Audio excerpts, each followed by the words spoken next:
Magandang umaga po sa inyong lahat at live mula dito sa Pag-asa Weather Forecasting Center. Narito na ang lagay na ating panahon ngayong araw ng Martes, October 21, 2025.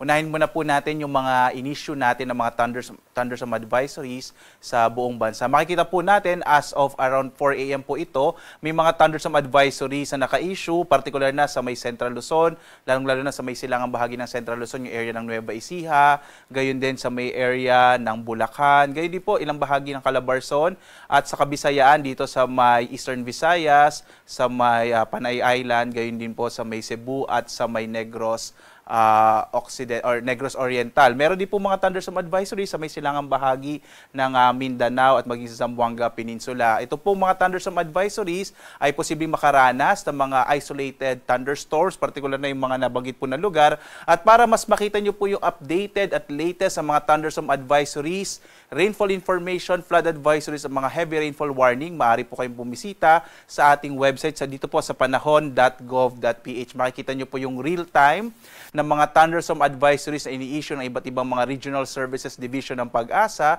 sa buong Pilipinas. At sa ating latest satellite images naman, makikita po natin itong bagyong Ramil, na may international name na si Fengshen, ay huling namataan 795 kilometers kanluran ng Lawag City sa Ilocos Norte. Nasa labas na po ito ng Philippine Area of Responsibility at patungo sa may bahagi ng Vietnam. Hindi na ito nakakaapekto sa ating bansa, maging yung trough o maging mga kaulapan na dala nito, ay hindi na rin nakakaapekto sa ating bansa. Sa ngayon, easterlies o yung hangin nagmumula sa karagatang Pasipiko ang magdadala ng mas malaking posibilidad ng mga pag-ulan dito sa may bahagi ng Batanes, gayon din sa may Eastern Visayas at sa may Caraga at Davao Region. Makikita niyo po na may mga kaulapan dito sa may area ng Caraga, dulot ng easterlies. Ang malaking bahagi naman ng ating bansa, ang nalalabing bahagi ng ating kapuluan, dito sa Metro Manila, sa may area po ng Luzon, Visayas at sa may kanlurang bahagi ng Mindanao, makararanas naman ng mas maliwalas sa panahon, mas maliit yung posibilidad ng mga tuloy-tuloy na mga pag-ulan, bagamat posible pa rin yung mga isolated rain showers and thunderstorms.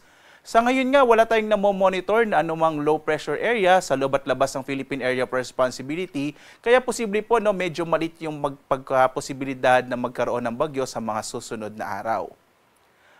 Ngayong araw nga, dito sa Luzon, inaasahan natin na mas malaking posibilidad ng mga pag-ulan sa may bahagi ng Batanes dulot ng easterlies, habang ang nilalabing bahagi ng Luzon makararanas naman ng mga isolated rain showers and thunderstorms sa hapon hanggang sa gabi, posibleng medyo mainit po sa umaga hanggang tanghali. Agwat ang temperatura sa Lawag, sa 25 to 32 degrees Celsius. Sa Tuguegarao, nasa 25 to 32 degrees Celsius. Yung bahagi ng Baguio po, umabot na ng 18 to 24 degrees Celsius. Sa Metro Manila, 25 to 31 degrees Celsius. Sa Tagaytay, 22 to 30 degrees Celsius. Habang sa Legazpi, nasa 24 to 31 degrees Celsius. Sa bahagi naman ng Palawan, Visayas at Mindanao, makikita po natin mga isolated rain showers and thunderstorms pa rin na mararanasan sa may bahagi ng Palawan. Sa Calayan Islands, 24 to 31 degrees Celsius, habang sa Puerto Princesa, 24 to 31 degrees Celsius ang agwat ng temperatura. Mas malaking posibilidad naman ng mga pag-ulan sa may Eastern Visayas, dulot ng easterlies. Habang ang nalabing bahagi ng Kabisayaan, makararanas naman ng mas maliwalas sa panahon na may mga localized thunderstorms sa hapon hanggang sa gabi. Agwat ang temperatura sa Iloilo, 25 to 31 degrees Celsius. Sa Cebu naman, 26 to 32 degrees Celsius. Habang sa Tacloban, 25 to 30 degrees Celsius.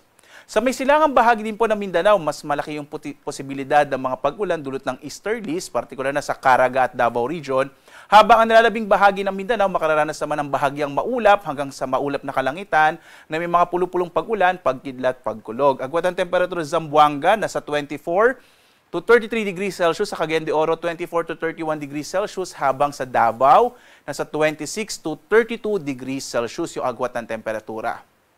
Sa lagay naman ng ating karagatan, makikita po natin na moderate to rough or katamtaman hanggang sa maalon na karagatan na mararanasan, partikular na sa may extreme northern Luzon, kaya iba yung pag-iingat po. Bagamat sa ngayon nga, wala tayong nakataas na gale warning sa anumang bahagi ng ating bansa. In general po, banayad hanggang sa katamtaman na magiging pag-alon ng ating karagatan dito sa ating bansa.